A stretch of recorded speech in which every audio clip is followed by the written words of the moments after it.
All right, so anyway, I tried selling this boombox thingy, this bass kicker thing, and no response, no takers, no offers. So, what am I gonna do with it? I guess I could get myself a radio or whatever, and other gear to go and hook it up. Put that in one of my vehicles. But I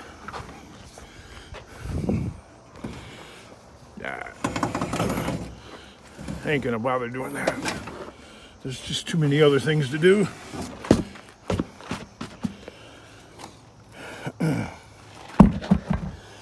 Like this tire that I had a blowout in yesterday. That gash right there is from me trying to make a U-turn like about a year ago. And I put a nice deep gash in this tire that was at the time halfway decent. About a year ago. Had a lot more tread on it.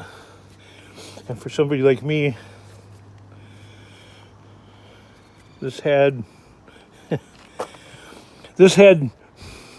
Barry Screamer amount of miles left on it.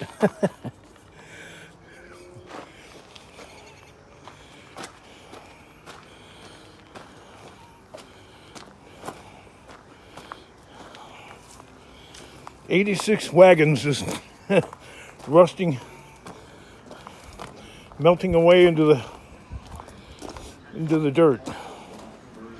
Go figure.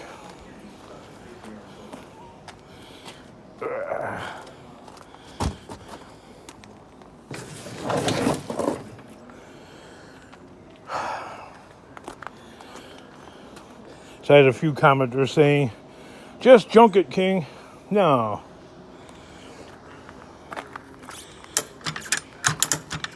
I was going to actually, but then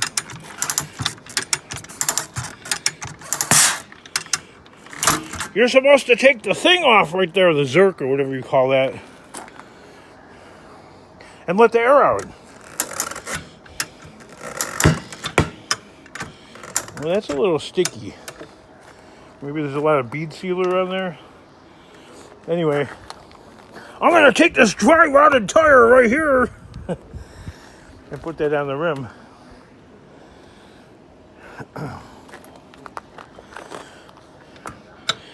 It's a truck used for scrap. I don't go on the highway.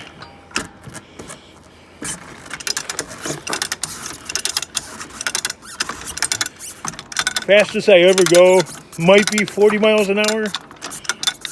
Maybe. If that.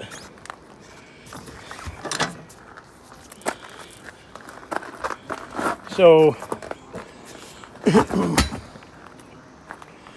when this wheel finally gave out, it's been over a year since I damaged it. So, just used my 300 pounds of girth to pop the rest of the bead standing on it. And there we go.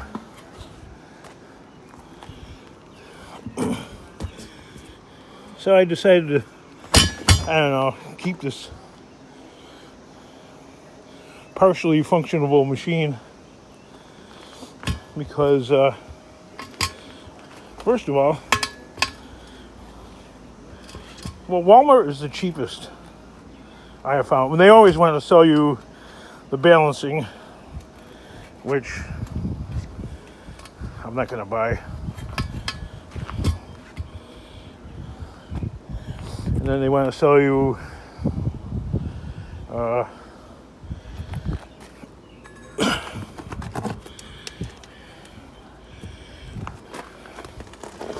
tire disposal fee, which I'm not going to buy.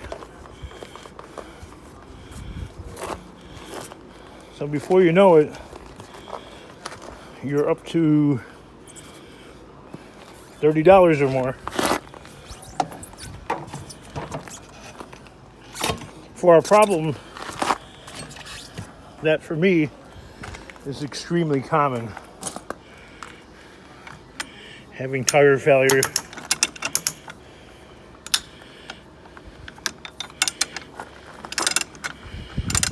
Well, no wonder, King, because you're running. No, it doesn't matter. I'm going to the scrapyard. And,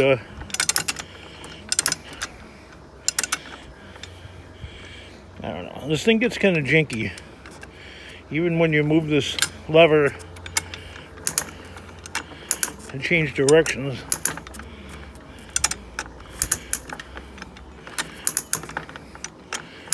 It doesn't always function as it should.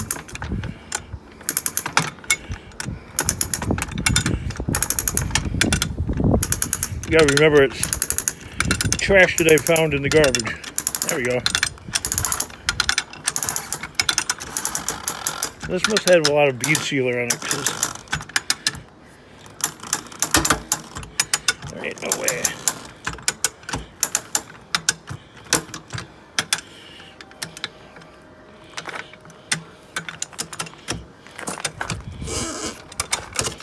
I did have this thing functioning off of air, and it only operated maybe once. I had a commenter say, "These things take a lot of air pressure." Actually, that table right there. All right, well, forget all that. Anyway, this thing looks like it might be a problem child, though, to remove from this rim. I know, look at this. Look at this rinky-dinky setup. I don't know if it's going into place. Ooh, no. Not at all. We need a redo here. All right, I pulled them back out. Oh, let's get a reset here.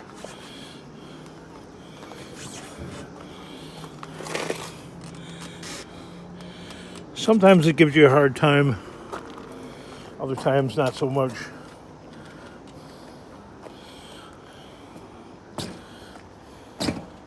Yeah, I can see why, King.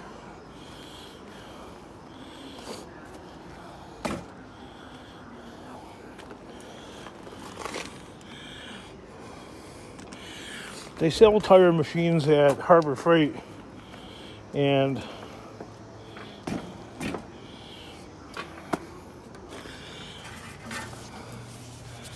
there ain't no way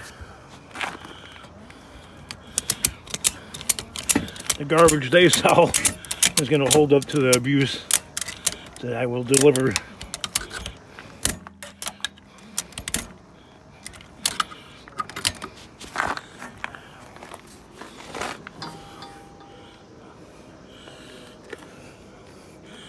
All right, rim clamp in place. Yes, using this pile of junk is a lot more painstaking.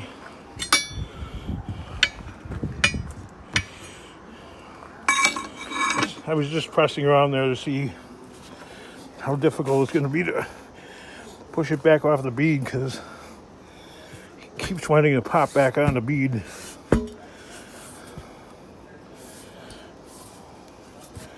It's a well-formed tire is what I call it, because you have some tires where the bead is just collapsed and it's really hard to seat the bead. You gotta blow air in it or light a match or something. This is quite the opposite. And I can guarantee you, in the comment section, the video that I'm making of this is not delivering the correct message. This is all manual also. This is supposed to kind of lock into place, but it won't. And I kind of should actually just remove this spring, because the spring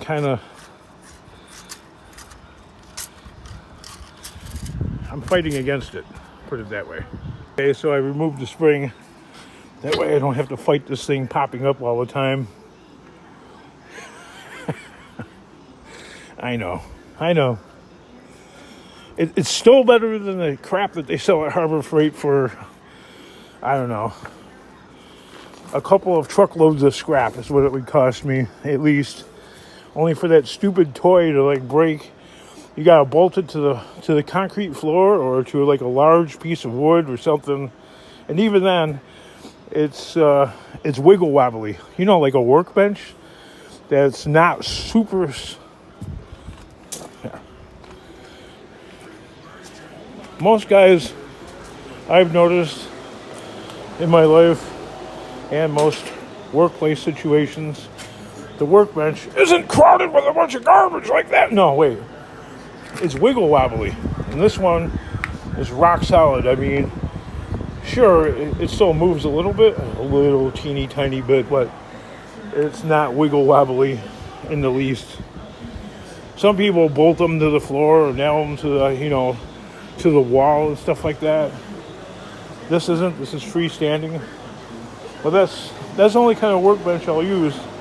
Otherwise, it's just easier to work on the floor, on a concrete floor, because the thing I hate the most is a wiggle wobbly workbench or a tire machine. And by the way, the one from Harbor Freight is 100% manual operated. So if this one is 100% manual operated, we're even with the Harbor Freight one.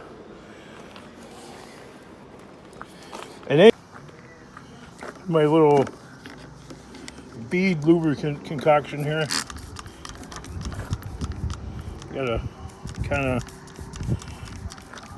lube it up a little bit so you don't tear the tire. So hopefully this part still works. The electric part.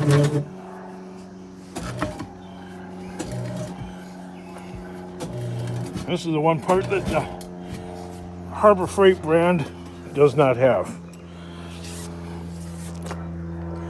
I think that bead kind of popped up here. I'm gonna knock it down a little bit. For me, the most important part of this machine is the power turntable. Everything else I can kind of like figure out a way around. Yeah, this is a problem child tire because it's not lifting off the bead down there. I got it off. It was a struggle. I think I put a little chip in the bead, but I don't think it's enough to make it.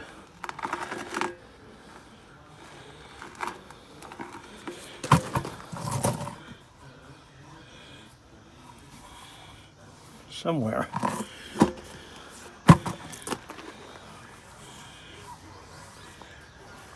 Maybe I was overreacting. I don't know.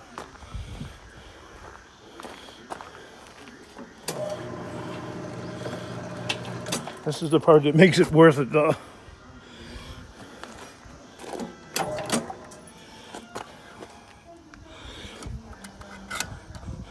I gotta go around.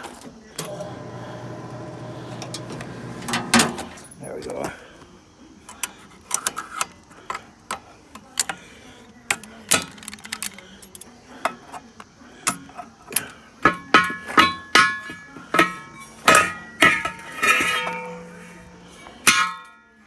Steel is the meal.